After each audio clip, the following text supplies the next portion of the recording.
So you're wanting to get better at shading. Maybe you're a complete beginner, just starting out. You want to learn it from day one. Or maybe you've been searching YouTube and think, fucking hell, why is my shading not getting any better? I'm doing that lesson, then this one, then this one. You need a bit of structure. You need to learn just some core principles, some key lessons in order that'll take you from, I'm a shit shader, to I'm a fucking pro at this. Let me show you.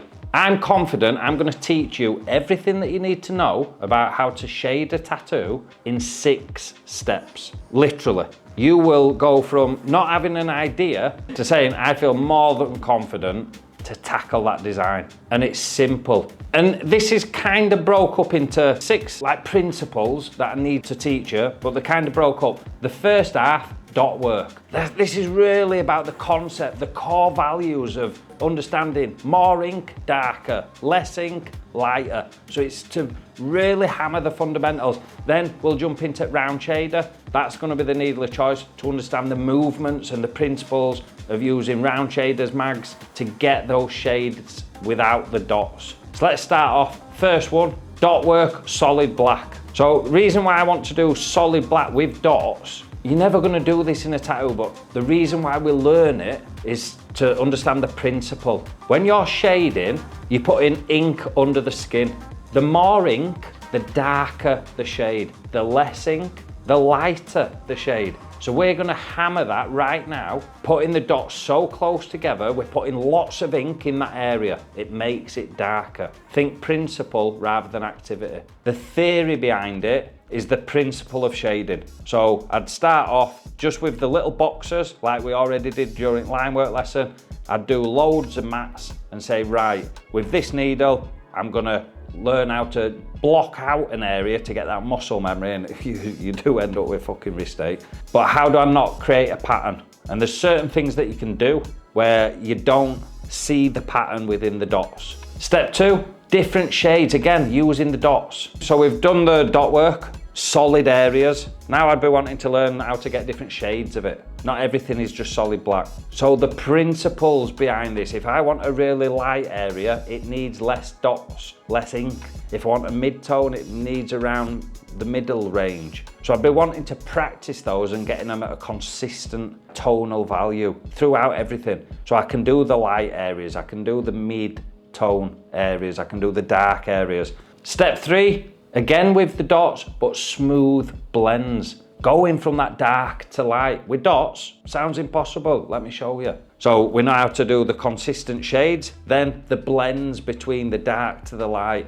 It's the basics, the fundamentals of tattooing. Every single piece that you see out there involves these techniques or this theory. So that's why I do it in that order. Number 4, packing, but with a shading needle, a round shader. Totally different to the dots, totally different technique. Same principle, different method of applying because it's a different needle. Let me show you why. Starting with packing solid black. How do you do it? Is it different to the dots? Yes, because we don't have to do dots anymore. So how do we do solid areas of black with the round shader of different sizes? We might use a 14 round shader, 9 round shader, and then a 5 for those tighter areas in tattoos. So I'd implement that, and I wouldn't do it on a design. I'll be honest with you, I would go right back to the basics and think, right, I'm gonna do a mat full of cubes, squares, and I'm gonna block every single one of them in with a round shader until it becomes like second nature, until that muscle memory starts developing and things feel a lot more natural. Number 5, whip shading. This is the perfect technique, method, whatever you want to call it, to go from dark to light. Same as we did with the dots, the blends, going from dark to light. This time, different needle, different technique. Let me show you. Not everything is just solid, so I'd want to learn how to whip shade next. And this is a technique used in shading to go from that dark to light, to get that consistent, that nice gradual blend. And it's something that I can almost guarantee now, if you look at any top class artist and like masterpiece that they've done, there's going to be elements in there that will have required whip shading. And I dare say whip shading would have been the only method that they would have used because it's just the right method for certain situations. Going from dark to light in small spaces, this is possibly the best method of getting that outcome. So that's exactly what I do.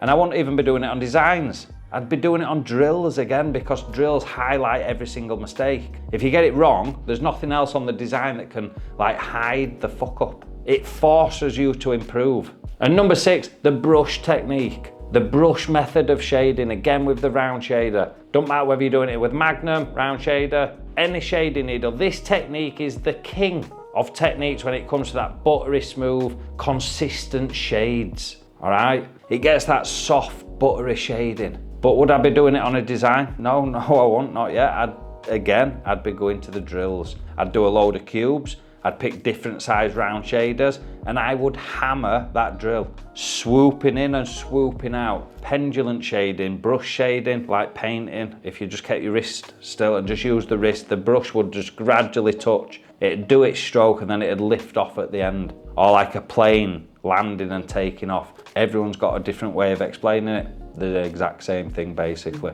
Whatever resonates with you better, that's how you think about it. But the principle is the same. We're learning with drills in a very structured, particular order. Hopefully, after this, listen, you are now a master. In here, you know everything that you need to know, but you need to be putting the time in, practicing everything that I've said. Jump on, do the drills. If you want me to hold your hand through the steps and you like the way that I explain things, I've got a full course, Fundamentals of Tattooing. It covers this, line work, and so much more for the price of a meal out. In fact, less. So that's in the description. I'll put links if you want to go check it out. Do the research, look at the reviews. There's thousands of them. The results speak for themselves. I'll see you inside.